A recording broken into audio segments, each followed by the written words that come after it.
This is Radhika गौर और मैं आपकी मैथ्स की टीचर हूँ, दैट इज मैं आपको गणित विषय पढ़ाऊंगी। तो देखिए, आप ये बताइए कि अभी तक आपने 9th क्लास तक गणित विषय पढ़ा है, ठीक है। तो इसमें आपने ये भी समझा होगा कि हमें जब कोई भी क्वेश्चन करना स्टार्ट करते हैं, हम कोई भी क्वेश्चन को, तो सबसे पहले हमें क्या पता होना चाहिए, उसके कंसेप्ट पता होने चाहिए। मतलब हमें ये पता होना चाहिए कि एक्चुअली में हमारा जो चैप्टर है वो किसके बारे में है और किस तरीके से हम उस चैप्टर को अच्छे से समझ पाएंगे। तो देखिए, इस चैप्टर में हम यही समझेंगे कि जो वास्तविक संख्याएं हैं, आपका चैप्टर नंबर 1, उसका हमारा सेशन नंबर 1 है। हमारा सेशन नंबर 1 क्या है? सामान्य जानकारी, जिसमें हम वास्तविक संख्याओं के बारे में पढ़ेंगे कि वास्तविक संख्याएं होती क्या हैं। तो देखिए, पहले भी आप ये चीज़ को अच्छे से पढ़ चुके हो। इस चैप्टर में मैं आपको और अच्छी तरीके से समझाऊंगी। आप 9th तक ये चीज़ें पढ़ते आ रहे हो, बट फिर भी एक बार हमारा रिवीजन हो जाएगा, इसीलिए हम इस सेशन को आज शुरू करते हैं। तो देखिए, सबसे पहले जो बात आती है वो ये आती है कि जो संख्या है वो कितने प्रकार की होती है। क्लियर? तो जो हमारी संख्या है वो काफ़ी प्रकार की होती है, अलग अलग बेसिस पे हमने उसे डिवाइड किया हुआ है। जैसे सबसे पहले देखिए, हमारी प्राकृत संख्याएं, जिन्हें हम क्या कहते हैं? Natural numbers. क्या कहते हैं? नेचुरल नंबर्स, ठीक है। अंग्रेजी में हम प्राकृत संख्याओं को ही नेचुरल नंबर कहते हैं। तो देखिए, जो भी आपकी गिनती संख्याएं हैं, जैसे 1, 2, 3, 4, 5, 6, 10, 20, 45, 68, 102, 1058, ये सब क्या है? ये सब प्राकृत संख्या है। अर्थात एक से शुरुआत करें और हम अनंत तक चलते चले जाएं तो जो भी संख्याएं हमें मिलेंगी वो कौन सी संख्याएं होंगी? प्राकृत संख्याएं होंगी, नेचुरल नंबर्स होंगे। अब बात आती है हमारी होल नंबर्स क्या होते हैं। तो प्राकृत संख्या में यदि हम 0 को भी सम्मिलित कर दें तो वह पूर्ण संख्या, दैट इज होल नंबर्स का समूह बन जाता है। अर्थात देखिए, ये सारी संख्याएं हमारी प्राकृत संख्याएं हैं। इसमें यदि हम एक 0 संख्या को और जोड़ दें तो जो समूह आएगा उसको हम क्या बोलते हैं? होल नंबर्स या फिर पूर्ण संख्याएं। क्या बोलते हैं? पूर्ण संख्याएं, ठीक है। तो ये तो हो गया हमारा प्राकृत संख्या और पूर्ण संख्याओं के बारे में एक छोटी सी इंफॉर्मेशन। अब बात आती है, एक सेकेंड, देखिए, अब बात आती है कि जो हमारी पूर्ण संख्याएं हैं, जो पूर्ण संख्याएं हैं वो मैंने आपको समझाई, आपको मैंने होल नंबर समझाए। अब बात आता है कि जो पूर्णांक हैं, दैट इज जो इंटीजर्स हैं, वो क्या होते हैं। तो प्राकृत संख्या में 0 और ऋण संख्या सम्मिलित करने पर हमें क्या प्राप्त होता है? पूर्णांक संख्या प्राप्त होती है। जैसे देखिए, -3 से -2, -1, 0, 1, 2, 3, देखिए, -3, -2, -1, 0, 1, 2, 3, ये सब कौन सी संख्याएं हैं? इंटीजर्स हैं, या फिर हम इन्हें क्या कह सकते हैं? पूर्णांक संख्याएं, ठीक है। इन्हें हम क्या कह सकते हैं? पूर्णांक कह सकते हैं। आगे बढ़ते हैं। अब देखिए, हमारे इवन नंबर्स क्या होते हैं, ठीक है। इवन नंबर्स, ओड नंबर्स आप हमेशा बचपन से पढ़ते हुए आ रहे हैं। तो सम संख्याएं जो होती हैं वही हमारी इवन नंबर्स होते हैं और ये 2 से विभाजित हो सकती हैं। जैसे 0, 2, 4, 6, 8, 12, 16, ये सब हमारी क्या है? इवन नंबर हैं। और यदि हम ओड नंबर की बात करें तो जितनी भी विषम संख्याएं हैं उन्हीं को हम ओड नंबर कहते हैं। अर्थात ऐसी संख्याएं जो 2 से पूर्ण रूप से विभाजित नहीं हो। जैसे देखिए, 1 है, 2 से विभाजित नहीं होगी, 3 भी नहीं होगी, 5 भी नहीं होगी, 7 भी नहीं होगी। तो ये संख्याएं कैसी हैं? विषम संख्याएं हैं। अब आती है हमारी भाज्य संख्याएं। तो ऐसी प्राकृत संख्या जो एक या स्वयं के अतिरिक्त दूसरी संख्याओं से विभाजित हो जाए उसे हम क्या कहते हैं? फैक्टोरियल नंबर, अर्थात भाज्य संख्या कहते हैं। जैसे देखिए, 4 है, ये खुद से भी डिवाइडेड हो रहा है, 1 से भी डिवाइड हो रहा है और इसके अलावा 2 से भी हो रहा है। तो ये कैसी संख्या हुई? एक भाज्य संख्या हुई। तो भाज्य संख्या वो प्राकृत संख्या होती हैं जो एक या स्वयं के अतिरिक्त दूसरी संख्याओं से भी विभाजित हो जाती हैं। समझ में आया? आगे बढ़ते हैं। अब भाज्य के बाद आती हैं हमारी अभाज्य संख्याएं। तो देखिए, अभाज्य संख्या को आप कैसे समझेंगे? एक से बड़ी ऐसी प्राकृत संख्याएं जो एक या स्वयं के अतिरिक्त किसी अन्य संख्या से ना विभाजित हो। क्लियर? जैसे देखिए, 2 है, 3 है, 5 है, 7 है, ये संख्या या तो सिर्फ 1 से डिवाइड होंगी या फिर 2 सिर्फ 2 से हो सकती है, 3 सिर्फ 3 से हो सकती है, मतलब 2 2 से हो सकती है और 1 से हो सकती है, 3 से हो सकती है और 1 से हो सकती है। ऐसे ही 5 या तो सिर्फ 5 से होगी या फिर 1 से होगी। अर्थात ये कि ऐसी संख्याएं जो या तो सिर्फ खुद से डिवाइड हो या फिर 1 से डिवाइड हो, तो ऐसी संख्याएं अभाज्य संख्याएं कहलाती हैं। कुछ इंपोर्टेंट नोट्स देख लीजिए। प्रथम अभाज्य संख्या क्या है? 2 है। केवल प्रथम अभाज्य संख्या सम है, वरना सारी जो भी अभाज्य संख्या होती हैं वो कैसी संख्या होती हैं? विषम संख्या होती हैं। ठीक है, प्रथम अभाज्य संख्या के अलावा अन्य सभी अभाज्य संख्या कैसी हैं? विषम है। और संख्या 1 ना तो भाज्य है और ना ही अभाज्य है। ये क्या कुछ ऐसी चीजें हैं जो जनरल नॉलेज में आपको पता होनी चाहिए। आपको पता होना चाहिए कि इन संख्याओं की क्या विशेषताएं होती हैं और कैसे हम इनकी पहचान कर सकते हैं। क्लियर? अब देखिए, अब बात आती है हमारे कि रेशनल नंबर्स हमारे क्या होते हैं। रेशनल और इरेशनल नंबर, ये आपका बहुत इंपॉर्टेंट टॉपिक है। तो देखिए, जो संख्या p/q के रूप में हो, जो संख्या p/q के रूप में हो, p और q दो पूर्णांक हैं और q 0 के बराबर ना हो, तो वह संख्या परिमेय संख्या कहलाती है। देखिए, परिमेय संख्या की बात कर रहे हैं हम, आपने 9th क्लास में पढ़ा था। तो वो संख्या जो p/q की फॉर्म में हो वो क्या होगी? परिमेय संख्या होगी, बशर्ते जो q है वो 0 के बराबर ना हो और जो p और q है दोनों ही क्या हो? पूर्णांक संख्याएं हो। क्लियर? इसके बाद में हमारी आती है अपरिमेय संख्या। तो देखिए, इरेशनल नंबर्स को, अपरिमेय संख्याओं को हम कैसे दर्शाते हैं? जो संख्या p/q के रूप में ना हो, जहां p और q पूर्णांक है और q 0 के बराबर नहीं है, अर्थात कोई भी संख्या जो p/q की फॉर्म में नहीं है। क्लियर? और बाकी सारी सिचुएशन इसकी कैसी होती है? परिमेय संख्या जैसी होती है। अच्छा देखिए, अपरिमेय संख्या कभी भी पूर्ण वर्ग नहीं होती। दो परिमेय संख्याओं का योग परिमेय संख्या होगा, दो परिमेय संख्याओं की गुणा परिमेय संख्या होगी, एक अपरिमेय और एक परिमेय संख्या का योग अपरिमेय संख्या होगा और एक परिमेय और एक अपरिमेय संख्या की गुणा अपरिमेय संख्या होगी। ये कुछ ऐसी चीजें हैं जो आपको जनरल नॉलेज में पता होनी चाहिए। ऐसी चीजें आपको क्वेश्चन को हल करने में और उसकी जांच करने में बहुत ज़्यादा हेल्पफुल रहती हैं। अब देखिए, यूक्लिड्स की विभाजक प्रमेय का हम इस चैप्टर में पढ़ते हैं, that is Euclid's division algorithm. Euclid's division algorithm, इसे हम इंग्लिश में ये कहते हैं। तो देखिए, यदि दो धनात्मक पूर्णांक a और b दिए रहने पर ऐसी अद्वितीय पूर्ण संख्या q और r विद्यमान है कि a बराबर bq प्लस r हो जाए और o इसमें मतलब 0 is smaller and equal to r is smaller than b हो, तो ऐसी संख्या बेसिकली ये किसको बोलता है? ये हमारे यूक्लिड्स डिवीजन प्रमेय का ये चीज़ को दर्शाती है कि दो धनात्मक पूर्णांक a और b दिए रहने पर ऐसी अद्वितीय पूर्ण संख्या q और r का जो विद्यमान आएगा वो कितना आएगा? a बराबर bq प्लस r, जहाँ पे 0 will be smaller and greater than to r and is smaller than the b। Clear? तो देखिए, इसको समझने के लिए सबसे पहले एक उदाहरण लेके देखते हैं। हम एल्गोरिथम को किस तरीके से कार्य करता है ये सब यहाँ पे देखेंगे। हमें सपोज करना है कि हमारे पास दो पूर्णांक हैं और हमें इनका HCF ज्ञात करना है। हम बड़े पूर्णांक के 445 से शुरू करेंगे तो हमें मिलेगा पहला मिलेगा 22 गुणा 10 प्लस 35। ये चीज़ हमें पता है। ठीक है, किससे प्राप्त हुआ? ये हमें यूक्लिड्स डिवीजन एल्गोरिथम से, मतलब a बराबर bq प्लस r।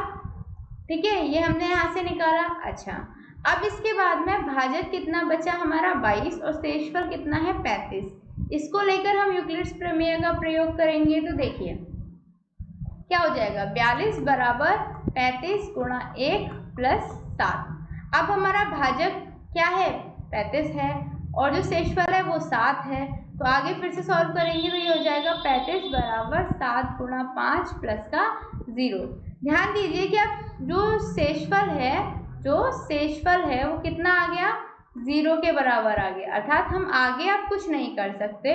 तो इस स्थिति में हम क्या कहेंगे कि जो भाजक है वो 7 ही, जो भाजक 7 है जिससे शेषफल 0 आ रहा है। वही 445 और 42 का क्या है, HCF है। क्लियर, ये चीज समझ में आई? Very good. आगे देखते हैं इसको हम कैसे सॉल्व करते हैं। यदि हमें कोई भी सवाल दिया जाए तो आपको सिर्फ 3 चरण याद रखने हैं। पहले आपको दो धनात्मक पूर्णांक को, मान लीजिए C और D में, C is greater than D का HCF ज्ञात करने के लिए नीचे दिए गए चरण इस्तेमाल करने हैं। मतलब आपको यदि दो पूर्णांक दे रखे हैं C और D, तो जो बड़ा है वो लेना है और उस बड़े वाले का HCF निकालना है। किसका इस्तेमाल करके?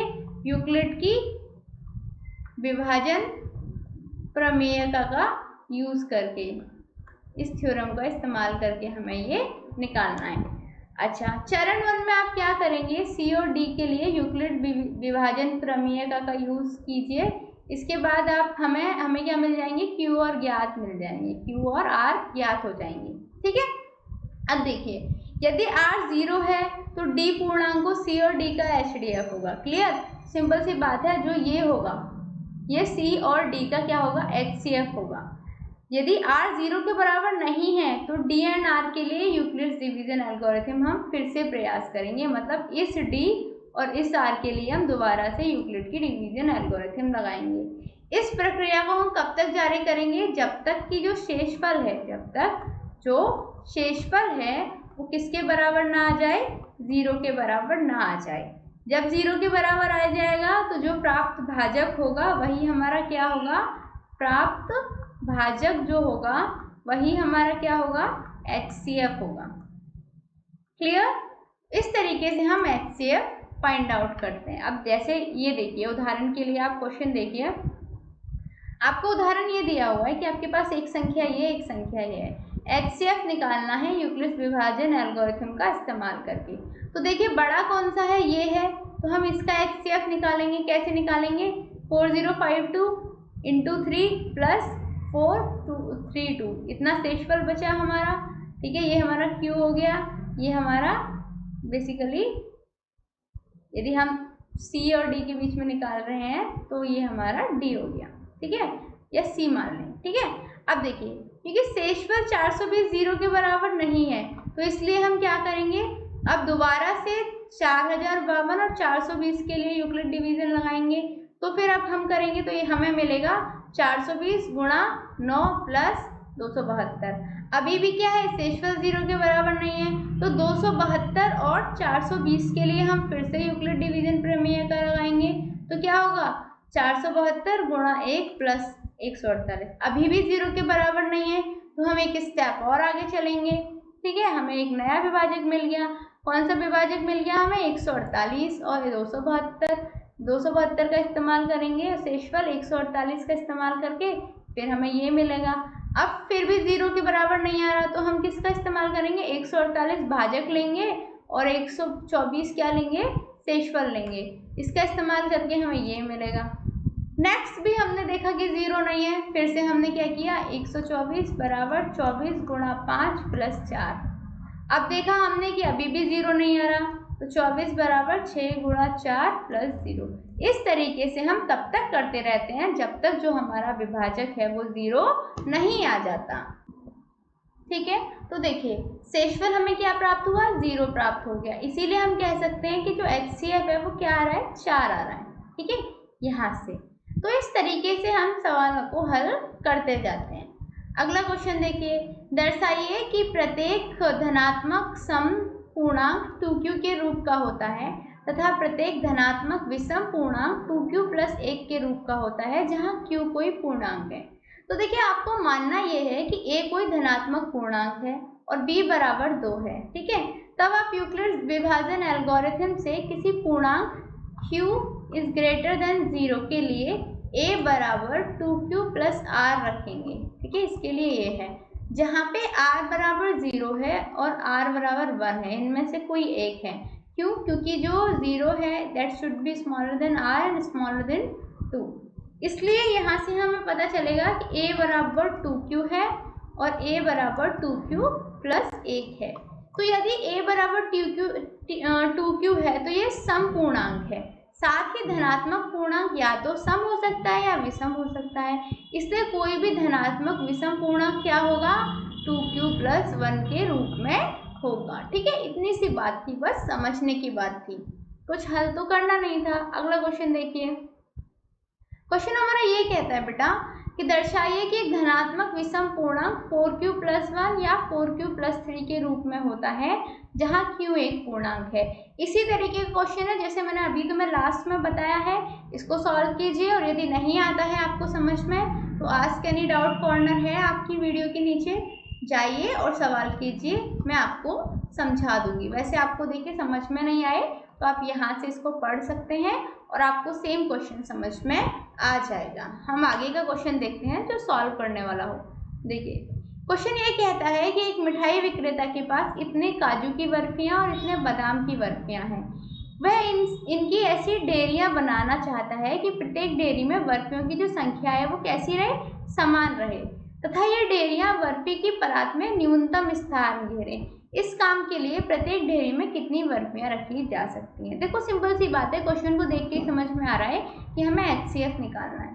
ठीक है, किसका, 420 और 130 का। क्लियर, इनका हमें LCF ज्ञात करना है। इस HCF की प्रत्येक डेयरी में रखी जाने वाली बर्फियों की अधिकतम संख्या होगी। ठीक है, जिससे डेयरियों की संख्या न्यूनतम होगी और परात में ये बर्फियां न्यूनतम स्थान घेरेंगी। अब देखिए हम क्या करेंगे, 420 का HCF करके देखेंगे। 130 × 3 + 130 ये आ जाएगा। 130 का करके देखेंगे, 30 × 4 + 10 आ जाएगा। 30 का करेंगे फिर से तो 10 × 3 + 0। अब देखिए यहाँ पे शेषफल क्या आ गया, 0 आ गया। तो अर्थात हम क्या कहेंगे कि 420 और 130 का HCF कितना है, 10 है। कितना है, 10 है। तो प्रत्येक प्रकार की बर्फियों के लिए मिठाई विक्रेता 10-10 की डेयरी बनाएगा। कितने कितने की, 10-10 की डेयरी बना सकता है। क्लियर। अगला क्वेश्चन देखिए। अब बात आती है कि हमारे पास कुछ संख्याएं हमें दी हुई हैं और हमसे पूछा है कि हमें इन संख्याओं का HCF ज्ञात करना है।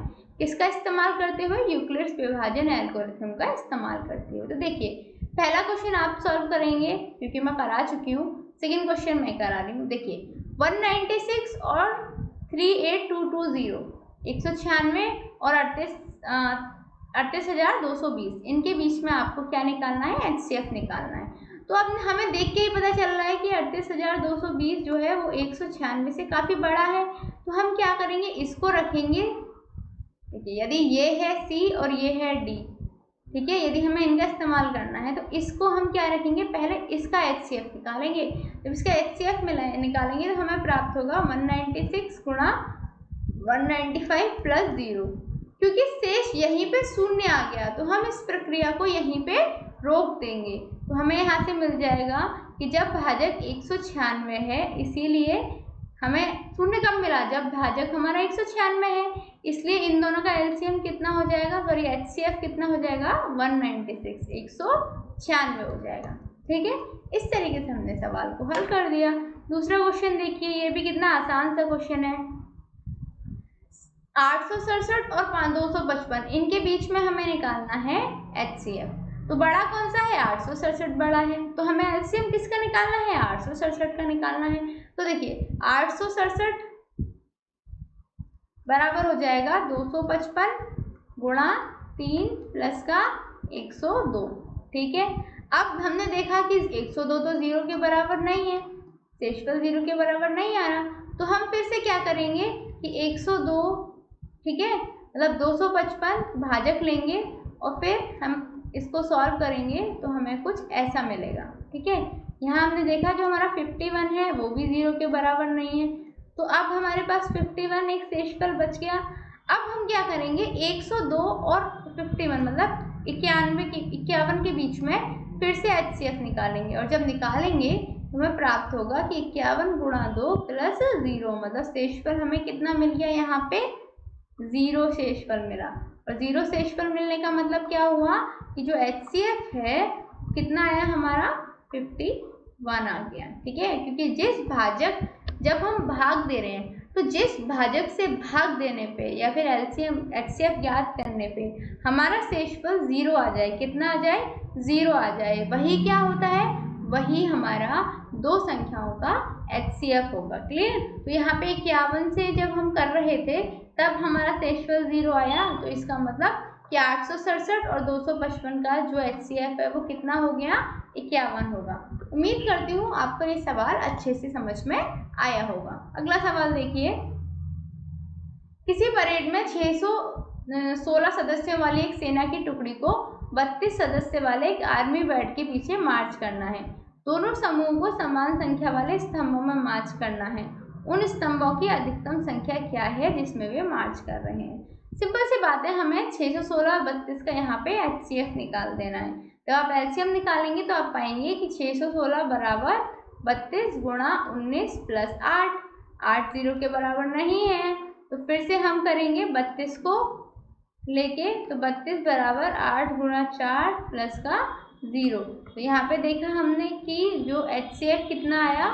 एचसीएफ आया 8, तो वो 8 स्तंभों में मार्च कर सकते हैं। कितने स्तंभों में मार्च कर सकते हैं? 8 स्तंभों में। तो उम्मीद करती हूँ आपको ये सेशन समझ में आया होगा, आपको संख्याओं के बारे में, वास्तविक संख्याएं क्या होती हैं ये समझ में आया होगा, और साथ में ही आपने एचसीएफ निकालना सीख लिया होगा यूक्लिड्स की विभाजन प्रमेय का इस्तेमाल करके।